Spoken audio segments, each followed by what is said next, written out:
Entre la Seine-Saint-Denis et le Nord, des convergences de lutte et de combat. Je voudrais vous parler d'une lutte exemplaire qui se passe sur ma circonscription à Aulnay-sous-Bois, où un sous-traitant de Stellantis, dont le patron Carlos Tavares leur refuse la dignité, veut leur voler leur outil de travail. Nous devons imposer à ce gouvernement de tenir compte non seulement des alertes, mais aussi de nos droits les plus fondamentaux, le droit à une sécurité au travail, le droit à la santé au travail. Et tout ça est bâclé, bafoué, attaqué méthodiquement par Emmanuel Macron. Et la majorité de ce pays, elle veut quoi?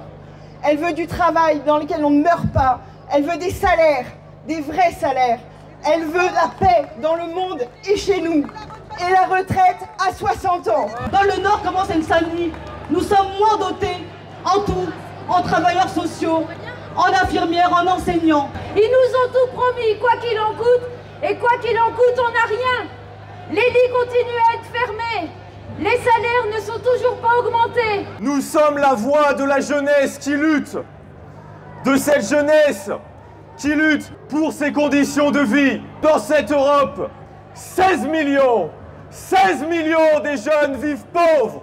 J'invite les collègues, les camarades, les militants à ne rien céder au discours de stigmatisation de la droite, de la Macronie et de l'extrême droite. Il n'y a pas dans ce pays de France des bourgs et de France des tours.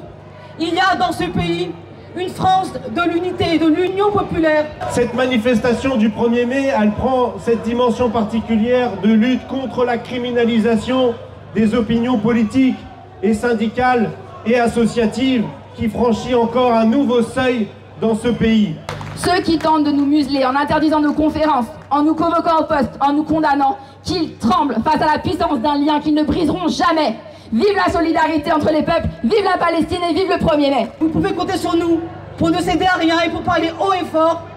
Union populaire, unité des travailleurs et des travailleuses. Bonne fête à toutes et tous. Bonne fête les travailleurs, bonne lutte.